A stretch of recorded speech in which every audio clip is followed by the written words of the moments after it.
Écoute. Alors ça, c'est le mot fort dont je souhaiterais vous parler. L'écoute, c'est quoi? C'est tout simplement peut-être le premier pilier d'une bonne communication avec les autres. Eh oui, on pense que parler c'est important, mais savoir parler, c'est surtout savoir écouter. C'est ce qui fait toute la différence. Parce que lorsque l'on écoute, on comprend. Et lorsque l'on comprend, on est capable de bien parler. Alors au premier abord, ça paraît simple, parce qu'on le fait depuis qu'on est jeune.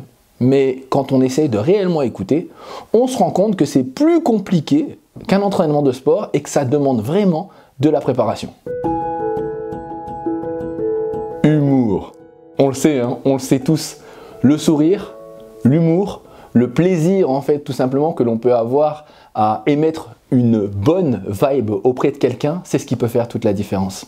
L'humour en communication est quelque chose qui va changer la donne parce qu'il va nous permettre parfois de tout simplement réussir à calmer une situation qui pouvait être un peu tendancieuse, une situation qui pouvait être irritante, une situation qui pouvait amener vers l'explosion. L'humour est un bon moyen de pouvoir recréer de la proximité, recréer du lien et tout simplement parfois enlever l'épine dans une situation qui, au premier abord, paraissait complexe, mais qui, avec l'humour, paraît complètement anodine. Les autres. C'est peut-être les autres, les personnes les plus importantes lorsque l'on communique. Alors, on parle beaucoup d'écoute, mais écouter ne veut pas dire se concentrer sur soi, ne veut pas dire parler de soi, ne veut pas dire non plus essayer à tout prix de placer notre expérience ou notre expertise. C'est sur les autres que l'on doit se concentrer. Et quand je dis les autres, c'est se concentrer véritablement sur eux. Ne pas penser à nous, mais penser en premier lieu à ce qu'on pourrait leur apporter. À savoir les écouter complètement, et c'est ça qui fera toute la différence. Lorsque l'on veut vraiment être utile pour les autres, le tout est de ne plus penser à soi. Apprentissage. Ah, ce mot, si vous me l'aviez donné il y a quelques années, je vous aurais dit plus jamais. Je ne sais pas si vous êtes comme moi, mais quand j'allais à l'école, l'apprentissage c'était vite que ça se termine. Et les années passent et je me rends compte que l'apprentissage se fait tout le temps, tous les ans, de manière différente, que ça soit dans ma vie personnelle, que ça soit dans notre vie professionnelle ou que ça soit tout simplement dans notre vie de manière globale. En fait, l'apprentissage, c'est ce qui nous permet de continuer à grandir. C'est ce qui nous amène à voir les choses différemment et à comprendre que l'être que l'on était hier sera différent de celui d'aujourd'hui et sera encore différent de celui de demain. En fait, l'apprentissage, c'est un peu la richesse de notre vie. Si bien sûr, l'on apprend des choses que l'on aime. Alors parfois, oui, je vous l'avoue, il y a des choses qu'on n'aime pas quand on l'apprend. Mais c'est toujours intéressant parce qu'il y a toujours quelque chose à retirer qui va nous transformer et qui nous amènera à être une meilleure version de nous-mêmes. Enfin, selon mon apprentissage, c'est ça. Je suis pas sûr, vous me le direz. Conflit. Aïe aïe aïe. Aïe aïe aïe aïe aïe aïe. Ah, ça c'est ce qu'on n'aime pas. Enfin, il y en a qui adorent ça, je le comprends. Alors, moi, j'en fais pas partie. Je ne sais pas si vous êtes comme moi. Mais le conflit, c'est le moment qu'on redoute le plus.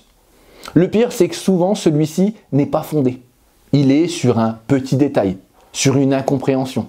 Sur un moment où on n'a pas su écouter l'autre, sur un moment où on a mal compris l'autre, sur un moment où il y a eu un biais qui est arrivé et qui a complètement transformé la manière dont on aurait pu comprendre l'autre. Alors ces biais, il y en a plein, que ce soit des biais d'affection, que ce soit des biais de jugement, des biais de patience, des biais d'autorité, des biais d'effet miroir.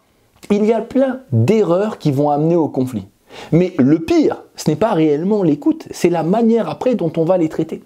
C'est ça qui est gênant. C'est-à-dire que le conflit en soi pourrait s'arrêter si on était capable, après coup, de réécouter et de prendre en compte l'autre. C'est marrant, ça me fait penser à un mot dont on a parlé tout à l'heure. Et là-dessus, en fait, ce qui va être intéressant dans le conflit, c'est tout simplement de savoir comment bien le gérer.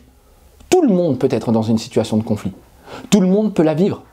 Le plus important, c'est de savoir comment en sortir. Et pour ça, eh bien, il y a déjà plusieurs choses. La première, je ne sais pas pourquoi, mais je me doute que vous allez deviner en quoi ça consiste, c'est l'écoute. Ben oui, écouter, ça nous permettra de savoir ce que l'on n'a pas entendu et ce sur quoi on est peut-être passé à côté. Et ensuite, on va tout simplement peut-être reformuler, parce que reformuler, ça sera une manière d'éviter de comprendre des choses qui n'avaient pas lieu d'être et de bien comprendre les propos de la personne. Et puis ensuite, on va accepter. Accepter que ça ne nous plaît pas peut-être. Accepter que ça n'est pas ce que l'on souhaite. accepter que ça n'est pas notre vision. Alors, quand je vous dis ça, ça ne veut pas dire accepter quelque chose qui est inacceptable. On restera bien sûr dans le principe de faire attention à notre personne. Par contre, on va tout simplement éviter de penser juste à nous et de penser à l'autre. Et si on fait attention à nous et à l'autre, le conflit n'aura plus de sens dans notre vie et dans nos relations. Bon, après, parfois, quelques petits conflits bien drôles, c'est marrant. Hein? On va s'avouer. Entre vous et moi.